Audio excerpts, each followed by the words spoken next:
जिस देश को, जिस शहर को, जिस प्रदेश को आपकी आंखों ने नहीं देखा,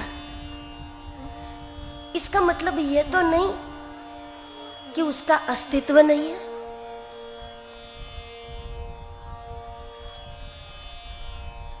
दुनिया उतनी लंबी नहीं है जहां तक आपकी दृष्टि पहुंचती है। आपकी आंखें 100, 200, 500, 1000 फीट की दूरी तक देख सकती है। उसके आगे जहां आपकी दृष्टि नहीं पहुंच पा रही, क्या वहां दुनिया नहीं है? अगर आप ये समझ लो कि आपकी दृष्टि जहां तक पहुंचती है वहीं तक दुनिया है, उसके आगे कुछ है ही नहीं, तो फिर उसके आगे की जो दुनिया है उसमें आपके जाने की संभावनाएं खत्म हो जाए।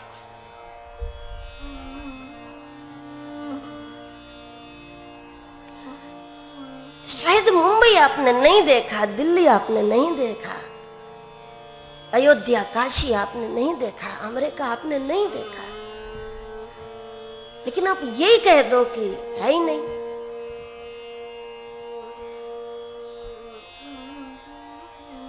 उसके अस्तित्व का यदि आप स्वीकार नहीं करोगे तो फिर उस दुनिया में, उस देश में आपकी यात्रा भविष्य में भी नहीं हो सकती जिसके अस्तित्व को आपने माना नहीं।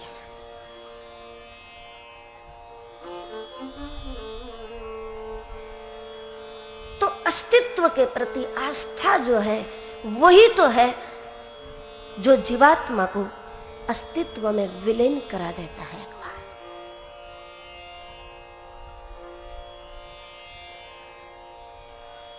तो उस गिरधर की दुनिया को, उस आनंद की दुनिया को, जिस दुनिया में मीरा ने नाच किया, ये कहना भी ठीक नहीं लग रहा।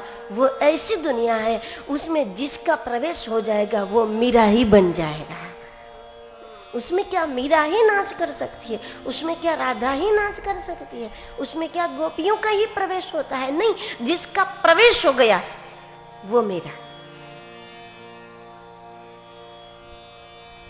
मीरा का प्रवेश ये ठीक नहीं है। मीरा तो कई कन्याओं का नाम आजकल होता है, तो मीरा का प्रवेश नहीं है। जिसका प्रवेश हो जाता है वो मीरा हो जाता है। जिसका प्रवेश हो गया वो बन गई राधा, जिसका प्रवेश हो गया बन गई गोपी। फिर वो कन्या हो, बालिका हो, कोई बड़ी बुजुर्ग महिला हो, स्त्री हो या पुरुष हो, जिसका प्रवेश हुआ वो मेरा है।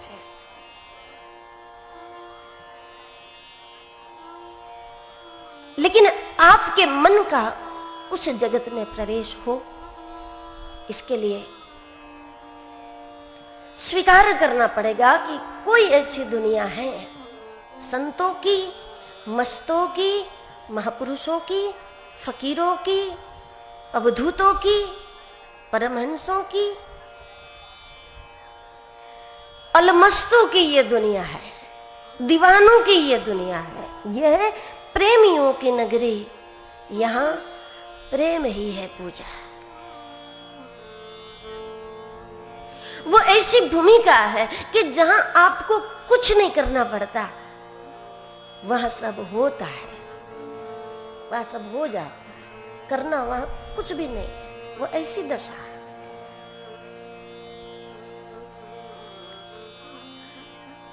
तो कोई ऐसी दुनिया होगी जिस दुनिया में प्रवेश हो गया है मीरा का, मीरा के मन का, मीरा के चित्तवृत्तियों का, महापुरुषों का शरीर हमारी आपकी तरह इस भूमि में, इस धरा पर घूमता है, लेकिन वो भीतर से आसमान में होता है।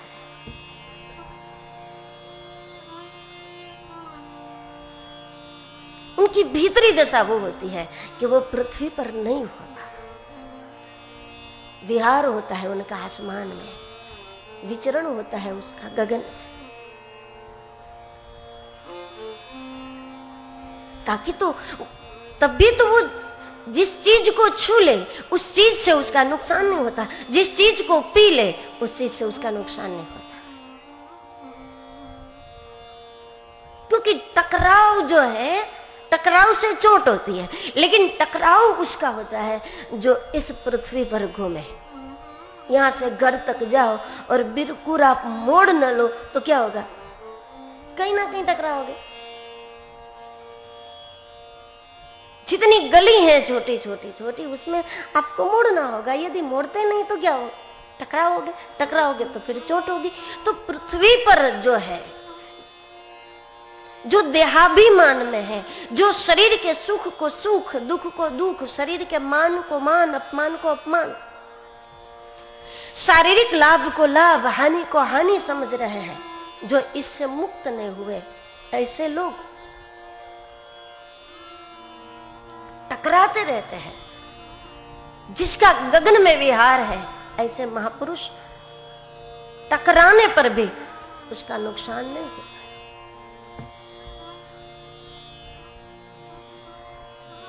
वो जहर भी पी ले तो वो अमृत हो जाता है, क्योंकि टकराते नहीं है। दीवारें इस धरा पर होती है, आकाश में नहीं होती, वहां कुछ टकराव नहीं होता। जो अंतर मन से मस्तों की दुनिया में, परमात्मा की दुनिया में घूमते हैं, खेलते हैं, उसकी वो दशा नहीं होती। वो सांप को भी छू ले तो सांप उसको काटेगा नहीं, जहर भी कोई उसको पिला दे तो अमृत हो जाएगा, क्योंकि वो घूम रहे हैं ऊपर, इसलिए वो टकराते।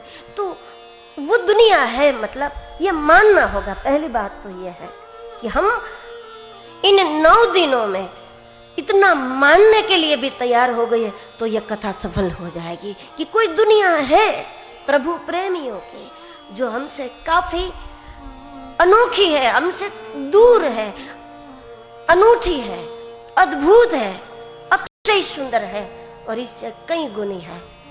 इस सत्य पर यदि हमारा विश्वास हो गया तब भी सफल हो जाएगा यह। तो वो भूमिका है मीरा की, जहां केवल प्रेम है, जहां केवल दीवानगी है, जहां केवल उसके हो जाने की बात है और जहां रोम रोम में गिरधर को बसाने की बात है। प्रत्येक रोम जिसका परमात्मा को अपने में भरने के लिए व्यग्र है, प्रत्येक रोम को एक जो पीड़ा है वो ऐसी है, गिरधर के अलावा कोई इसका इलाज नहीं कर सकता। मीरा दर्द तब मिटे जब वैद्य सांवरियो। जैसे ब्रह्मानंद जी ने कहा, नबजिया वैद्य क्या जाने,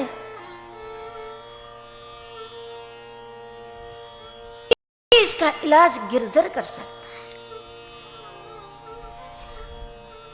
आज तक कई लोगों ने परेशानियों में, पीड़ा में भगवान को पुकारा, लेकिन मीरा की जो पीर है वो वैसी पीर नहीं है जैसी द्रौपदी की थी।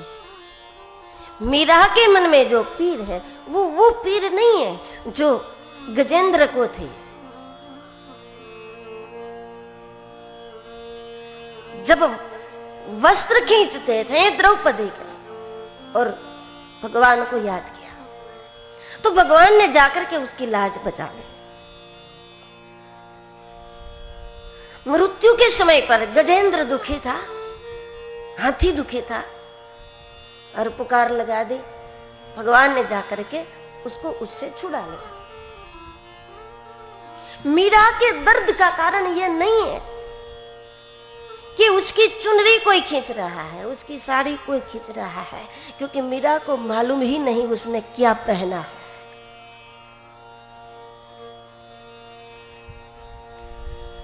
तो वो बात नहीं है वहां। मीरा ने जो पहना है वो कौन से रंग का है वो नहीं जानती है, वो खुद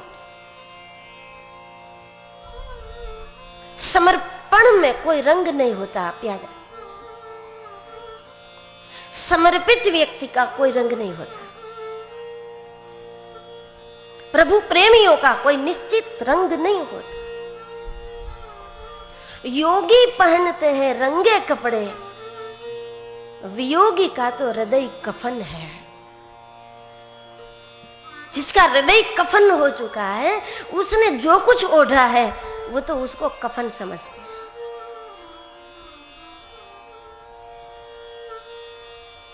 और कभी किसी का यह आग्रह नहीं रहता कि मुझे लाल रंग का कफन ओढ़ाया जाए, मुझे सफेद ओढ़ाया जाए, मुझे पीला ओढ़ाया जाए।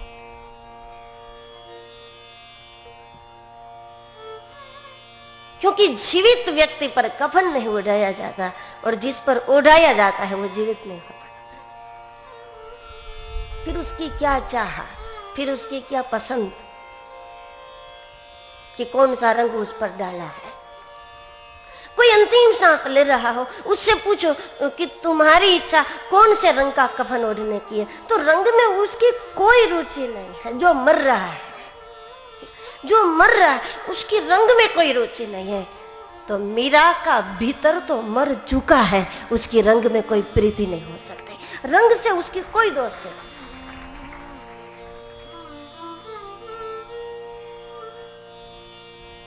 वहां तो जो बेशा मेरो साहिब रिजे वो ही बेस दरोगे, चाहे विधि राखे राम ताही विधि रही है। कोई रंग नहीं है मेरा काम। योगी पहनते हैं रंगे कपड़े, वियोगी का तो हृदय कफन है। उद्धव तुम ही बताओ, योग से क्या वियोग कम है?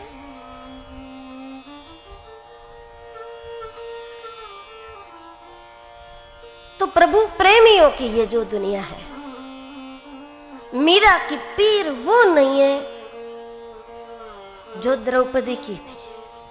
बहुत अलग और बहुत अनोखी, अति अद्भुत है मीरा।